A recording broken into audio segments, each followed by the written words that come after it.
Hello all. Today we take in some English with a tale. It tells of a smart trader and a not-so-smart king. See how smarts beat a crown. This story aids your hearing and word learning in easy steps. In a place with green hills and big rivers, there was a land. A king named Theron ruled it.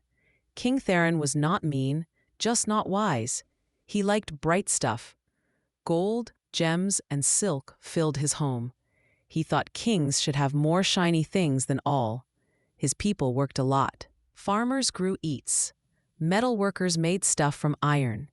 Cloth makers wove nice covers. Yet they were sad. King's taxes were sky high. He wanted more coins for more stuff.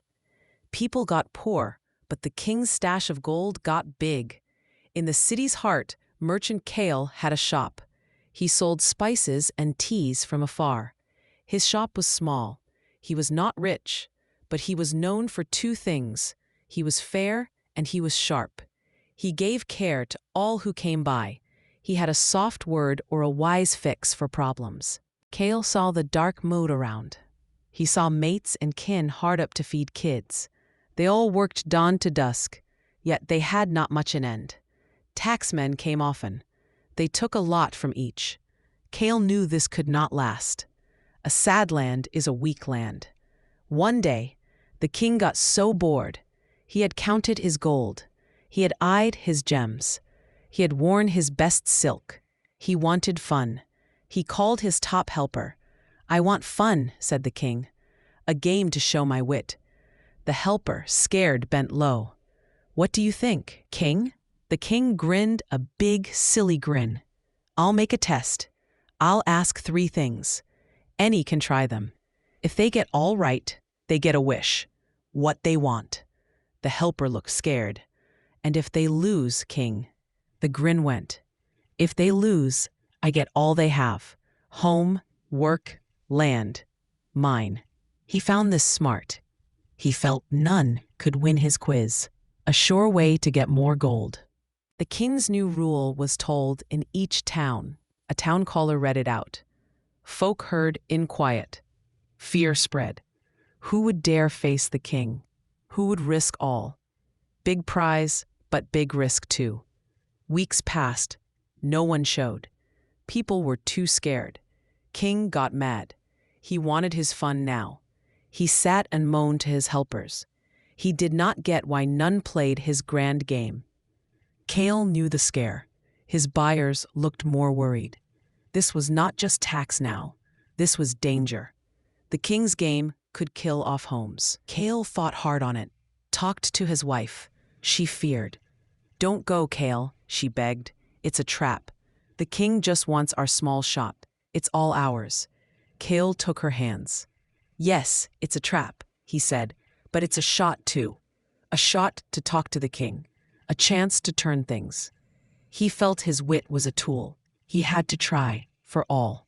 Next day, Kale dressed in his best playing gear. He walked to the big king's house. Streets were silent. Eyes peeked from homes. They knew his aim. They hoped but fear. At the palace, guards laughed. His plain look fooled them. "The king will take even your boots," joked a guard. Kale just nodded nice and asked to meet the king. He got to the big king's space. A vast hall with tall roofs and stone floors. Sun lit the place through big glass, gold all around. The room aimed to belittle. King Theron sat up high on his gold seat, a heavy crown on head. He looked down at the plain man there. The king's men lined the walls, faces smirked, ready for a laugh. So the king's loud voice rang in the hall. "A small trader has come to try my game. You are not scared to lose your tiny spice shop?" Kale bent low with care. "I am here to give it a shot, your majesty," he said, cool and clear. The king bent in, his eyes shining with want. "Good. Hear me well. Here is your first ask. Hat holds the most worth in all my lands." The king felt big pride in this ask. He thought the trader would say, "Your gold or your crown." Then the king could teach him about real worth. It was a plain trap. Kale did not pause. He looked all around the big room, then at the king. "Your Majesty," he said, "the top thing in your lands is the trust of your folk." The big room went all still. The others quit their mean smiles. This was not the guess they saw coming. Kale went on. "With no trust, your gold is but metal. Your house is but rock. Your army has no heart. A king's big prize is a land where folk are safe and seen. That trust tops all else." The king was lost for words. He stared at Kale. He could not say the word was wrong. The think was plain. Even his own men were nodding slow, in tune. A rush of upset ran through the king. He was beat on the very first ask. "Okay," the king cut in. "A lucky pick. But the next won't be so easy. Hear close." He tried to think up a much hard ask, a ask for a king alone. "Say this," the king spoke with a sly eye. "How fast can you go from the East Hills to the West Sea of my lands?" He was sure he got the traitor now. The trip took weeks, even with a fast horse. The traitor would have to throw a guess. Any pick he gave would be off, and the king would say so. Kale gave a small smile. He saw this was another kind of trap, a trap of bits and facts, but he would not go with bits. "I can span that in an eye blink, Your Majesty," Kale said. The king gave out a laugh. "No way, you jest. Show your say. The way can be done in just one think," Kale said calm and slow. "Now, I can shut my eyes, think of the snow on the East Hills. And right then, I can see the waves on the West Sea in my mind. My mind can cross that gap in no time. Thought is the swiftest of all." Murmurs rose in the group. Once more, they were struck by the clear truth of the guess. It was right. The king could not say it was not. His face went red with mad and shame. He was shown as a fool, twice. He stood from his seat, his voice full of mad. "You twist words, traitor, but you can't dodge my last ask. It has no sly twist. You must say just what I think right now." The king crossed his arms. Sure. This was the hard one. It was a no-win. No one could know his think. He was set on winning Kale's small spice shop. The whole room held its air. This was it. There was no sly way out. Kale saw the mad king. He saw the scared looks of the men. He knew he had to choose well. He took a slow in-breath. Then he looked right into the king's eyes. "Your Majesty," Kale spoke firm. "That is the sowiest ask of all." He made a small stop, drawing out the weight. "You think," Kale spoke slow and sure, "that I fake it. You think I got lucky with my first two picks. You think I will fail this last one, and that you will get my shop and all I have." The king's mouth fell open. His eyes bulged. He was caught, through and through. For what Kale said was just what the king was thinking. If the king said, "Yes, that's right," then Kale got the third question right. He would win the game. But if the king said, "No, that's wrong," he would be lying to all. Everyone there could tell from his face that Kale was right. A king cannot be seen as a liar. King Theron stood still for a long time. The room was very quiet. He had lost his own silly game. He was bested, not by a prince or a general, but by a simple tea and spice seller. At last, he sat back down, beat. He let out a big sigh. A slow clap started from the back of the room. Soon, more joined in. The advisors and courtiers, who had been set to laugh at Kale, now clapped for his smart move.